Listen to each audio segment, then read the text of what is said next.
Hi friends, ఈ యొక్క particular వీడియోలో మనం భారత్ పెట్రోల్ కార్పొరేషన్ లిమిటెడ్ ఈ యొక్క పర్టికులర్ స్టాక్ అనేది వెరీ ఇంట్రెస్టింగ్గా ఉంది. దీని యొక్క టెక్నికల్ అనాలిసిస్ అండ్ ఇండికేటర్స్ గురించి మాట్లాడుకుందాం. దాని తర్వాత ఏంటంటే దీంట్లో ఒక ఆప్షన్ స్ట్రాటజీ అనేది డిప్లాయ్ చేద్దాం బెస్ట్ రిజల్ట్స్ కోసం. ముందుగా మిత్రులందరికీ స్వాగతం. సో ఇక్కడ మనం బిగ్గర్ పిక్చర్ అనేది చూసుకున్నట్టయితే వీక్లీ టైం ఫ్రేమ్లో మనకి రీసెంట్గా మంచి సపోర్ట్ అనేది తీసుకుంది. దగ్గర మనం చూసుకున్నట్టయితే 295 దగ్గర.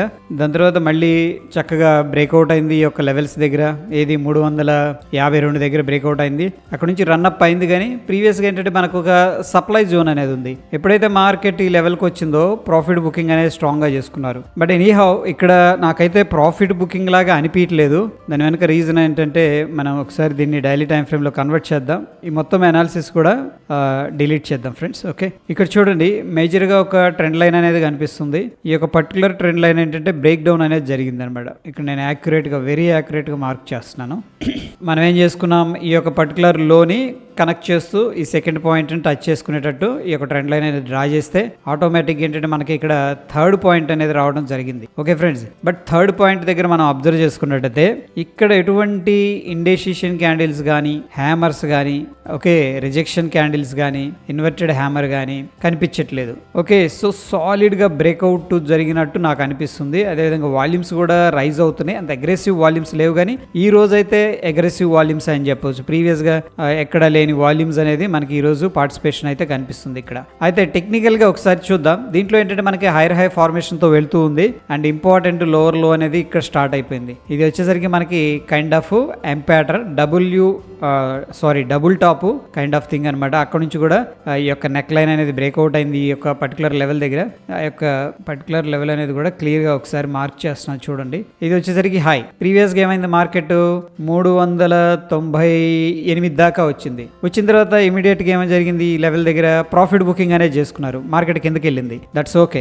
మళ్ళీ ఎప్పుడైతే ఈ యొక్క నెక్ లైన్ దగ్గరకు వచ్చిందో, ఈ నెక్ లైన్ దగ్గరకు వచ్చినప్పుడు మళ్ళీ ఏం జరిగిందంటే రిట్రేస్మెంట్ అనుకోవచ్చు. ఇదంతా స్ట్రాంగ్ మూవ్, రిట్రేస్మెంట్ తీసుకుంది, మళ్ళీ పైకి వెళ్ళింది. బట్ సెకండ్ టైం పైకి వెళ్ళినప్పుడు ఫ్రెండ్స్ మళ్ళీ ఏంటంటే ఈ యొక్క ఏదైతే 398 లెవెల్ ఉందో ఆ లెవెల్ ని టెస్ట్ చేయలేకపోయింది అనమాట. అంటే వీళ్ళ దగ్గర బుల్ ఫోర్స్, బుల్ పవర్ అనేది తగ్గిపోయింది. దాని తర్వాత మనం అబ్జర్వ్ చేసుకున్నట్టయితే ఈ యొక్క ప్రీవియస్ గా మనకున్న నెక్ లైన్ ఏదైతే ఉందో ఆ యొక్క నెక్ లైన్ దగ్గర కొంత వాలటిలిటీ కనిపించింది. వెరీ బిగ్ క్యాండిల్ ఇది. దాని తర్వాత నెక్స్ట్ క్యాండిల్లో మనకి కన్ఫర్మేషన్ ఇచ్చింది. ఎందుకు ఈ యొక్క 375 లెవెల్ ఏదైతే ఉందో ఆ లెవెల్ అనేది సక్సెస్ఫుల్ గా బ్రేక్ అయ్యి కింద క్యాండిల్ అనేది క్లోజింగ్ ఇచ్చింది. సో ఆబ్వియస్ గా ఏంటంటే మనం ఈ యొక్క క్యాండిల్ కింద షార్ట్ ఎంట్రీ ఇనిషియేట్ చేస్తాం. ఈ క్యాండిల్ స్వింగ్ పైన ఏంటంటే మనం స్టాప్ లాస్ అనేది పెట్టుకుంటాం. అక్కడ నుంచి కూడా మార్కెట్ అనేది చాలా స్ట్రాంగ్ గా రావడం అనేది జనరల్ గా ఏంటంటే నెక్ లైన్ బ్రేక్అవుట్ జరిగినప్పుడు ఫ్రెండ్స్ మనకి ఎం ప్యాటర్న్ లో ఇనిషియల్ గా ఇక్కడ షార్ట్ చేస్తాం. దాని తర్వాత ఇనిషియల్ గా ఇది స్టాప్ లాస్. వన్స్ ప్రాఫిట్ లోకి వచ్చినాక ఏంటంటే మనం ఇనిషియల్ గా ఇక్కడ పెట్టుకోవాల్సి వస్తుంది, లేదా ఈ క్యాండిల్ హై పైన పెట్టాల్సి వస్తుంది.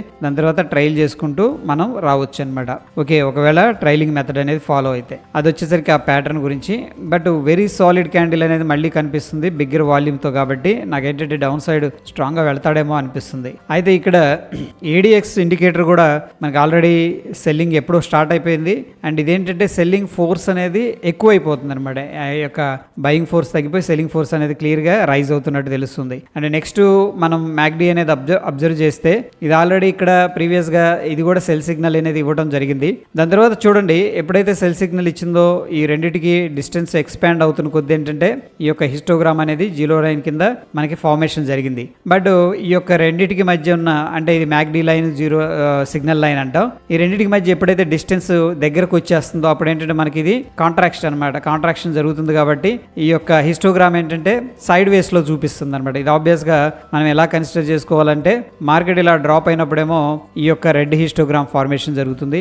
మార్కెట్ ఇలా పుల్ బ్యాక్ తీసుకుంటది కదా, స్మాల్ రిట్రేస్మెంట్, అప్పుడు ఏంటంటే మనకి ఈ విధంగా గ్రే కలర్ లో హిస్టోగ్రామ్ అనేది ఫార్మేషన్ జరుగుతుంది. అయితే మళ్ళీ ట్రెండ్ రెజ్యూమ్ అయినప్పుడు ఏంటంటే మనకి ఈ యొక్క హిస్టోగ్రామ్ నెగిటివ్ గా కన్వర్ట్ అవుతుంది అనమాట. ఇక్కడ నెగిటివ్ గా ఫార్మేషన్ కూడా జరిగింది. సో మేబీ కొత్త ట్రెండ్ అనేది స్టార్ట్ అవుతుంది డౌన్ సైడ్ అనిపిస్తుంది. ఇకపోతే కొద్దిగా కన్సర్న్ దీంట్లో స్టోకాస్టిక్ ఆర్ఎస్ఐ చాలా రోజుల నుంచి ఓవర్ సోల్డ్ లెవెల్లో ఉంది ఇది. ఓకేనా, ఓవర్ సోల్డ్ లెవెల్లో. సో కొంతమంది ఏంటంటే ఓవర్ సోల్డ్ లెవెల్కి వెళ్ళినప్పుడు బయింగ్ ఆపర్చునిటీ మాత్రమే చూస్తారు. బట్ ఎనీహౌ మనకి based on the price structure అయితే నాకు స్ట్రాంగ్ సెల్లింగ్ అనేది కనిపిస్తూ ఉంది. అయితే ఫ్రెండ్స్ దీంట్లో మనం ఎలా ప్లాన్ చేసుకోవచ్చు అంటే వయా ఆప్షన్స్ అనేది మనం ప్లాన్ చేద్దాం. ఎందుకంటే ఈ యొక్క పర్టికులర్ దాంట్లో మనం చేయాలి అంటే కూడా మనకు 3 ఆప్షన్లు ఉన్నాయి. ఒకటి స్టాక్ సెల్ చేయాలి, ఇది మన మెకానిజం కాదు. ఓకే, ఇది రిటైలర్స్ స్టాక్స్ సెల్ చేస్తే మళ్ళీ ఆక్షన్కి వెళ్ళటం అదంతా ప్రాబ్లం ఉంటుంది కదా, ఇది మనం చేయలేం. సెకండ్ ఆప్షన్ వచ్చేసరికి ఫ్యూచర్ సెల్ చేయొచ్చు. ఓకే, ఇది గుడ్ ఆప్షన్. బట్ ఏంటంటే స్మాలర్ క్యాపిటల్ ఉన్నోళ్ళు చేయకూడదు, ఎందుకంటే ఫ్యూచర్స్ ట్రేడ్ చేయడం అనేది హెవీగా లెవరేజ్ తీసుకోవటం అనమాట. సో దీంట్లో స్మాల్ మూమెంట్కి కూడా పెద్ద పెద్ద లాస్లు అనేది రావడం జరుగుతుంది, కాబట్టి మనం దీన్ని కూడా అవాయిడ్ చేద్దాం. అండ్ థర్డ్ వచ్చేసరికి మనం కాల్ని సెల్ చేసుకోవచ్చు. ఓకే, ఇది గుడ్ ఆప్షన్. ఎందుకు ఈ యొక్క సెల్లింగ్లో మనం ఏంటంటే లిమిట్ పెట్టుకోవచ్చు. ఇంకా ఫోర్త్ ఆప్షన్ మనకి ఏంటంటే పుట్ బై అనేది కూడా చేసుకోవచ్చు. ఓకే, ఇక్కడ కాల్ సెల్ చేసామంటే ఇంకో కాల్ మనం హెడ్జింగ్ చేసుకోవచ్చు, ఇది కూడా బెస్ట్ ఆప్షన్. దాని తర్వాత పుట్ అనేది ఏం చేయొచ్చు, మనం బై అనేది చేసుకోవచ్చు. సో ప్రస్తుతం ఏంటంటే మార్కెట్ మొమెంటంలో ఉంది కాబట్టి ఈ యొక్క ఆప్షన్కి వెళ్దాం. అండ్ మోర్ ఓవర్ మనం ఎక్స్పైరీ దగ్గరలో ఉన్నాం కాబట్టి ఆల్రెడీ ప్రీమియమ్స్ అనేది చాలా తక్కువలో దొరుకుతున్నాయి. కాబట్టి నేనేంటంటే ఈ యొక్క పుట్ ఆప్షన్ బై చేసే కాన్సెప్ట్లో ఈ యొక్క స్ట్రాటజీ అనేది డిస్కస్ చేద్దాం. ఇక మనకు ఒకసారి బీపీసీఎల్ అని సెలెక్ట్ చేసుకుంటే దానికి వెళ్ళాను, ఇక్కడ స్ట్రాటజీ బిల్డర్కి వెళ్ళాను. చూడండి మనం ఏం చేద్దాం, ఎడ్దామని ఆప్షన్ అనేది ఎప్పుడు కూడా బై చేసుకోవాలి. 345 చూడండి, ప్రస్తుతం మనకు వచ్చేసరికి ప్రైస్ $346.90 అంటే $347 దగ్గర ట్రేడ్ అవుతుంది. ఇది ఎడ్దామని ఆప్షన్ వచ్చేసరికి మనకి 2 ఉన్నాయి, $347.50. ఇది కూడా మనం ఏటీఎం కింద కన్సిడర్ చేసుకుంటాం.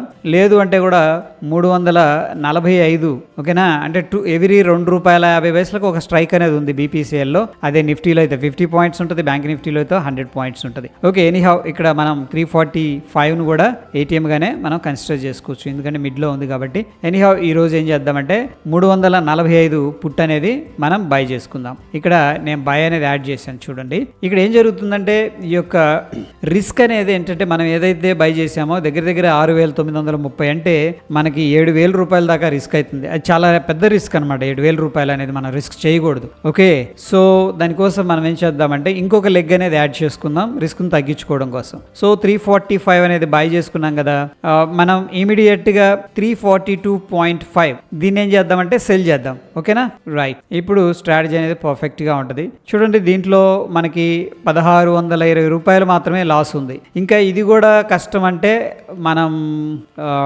ఇక ఓటీఎంకి వెళ్ళాల్సి ఉంటుంది, అంటే ఓటీఎం ఆప్షన్స్ బై చేయాల్సి ఉంటుంది. బట్ ఓటీఎం ఆప్షన్స్ ఎప్పుడు కూడా బై చేయొద్దు ఫ్రెండ్స్, ఏంటంటే మనకి స్ట్రాంగ్ మూమెంటం ఉంటే తప్పితే ఓటీఎంస్కి వెళ్ళకూడదు అనమాట. జనరల్గా ఓటీఎంస్ ఏంటంటే డికే అవుతూ ఉంటాయి ఫాస్ట్గా. ఓకే, ఎనీహౌ ఇక్కడ $1,620 డీసెంట్ రిస్క్ అనేది అనిపిస్తుంది నాకు. అండ్ మ్యాక్స్ ప్రాఫిట్ అయితే చాలా బ్యూటిఫుల్గా ఉంది. ఎంత, 2,850 ఉంది. రిస్క్ రివార్డు మనకి దగ్గర దగ్గర ఏంటంటే 1:2 అనేది కనిపిస్తుంది. మనం ₹1 అనేది సంపాదించడానికి 56 పైసలు అనేది రిస్క్ చేస్తున్నాం అనమాట. సో జనరల్గా ఏంటంటే 2:1 అనమాట. ఇక్కడ రిస్క్ రివార్డు అంటే 1:2 అంటాం జనరల్గా. Okay fine. దాని తర్వాత మనం అబ్జర్వ్ చేస్తే దీంట్లో బ్రేక్ ఈవెన్ పాయింట్ 341 కింద మార్కెట్ అనేది కనుక వచ్చిందంటే మనకేంటంటే ప్రాఫిట్ అనేది రావడం స్టార్ట్ అవుతుంది ఫ్రెండ్స్. ఓకేనా, 341 కింద మార్కెట్ అనేది క్లోజ్ అయితే మనకు ప్రాఫిట్ అనేది రావడం స్టార్ట్ అవుతుంది.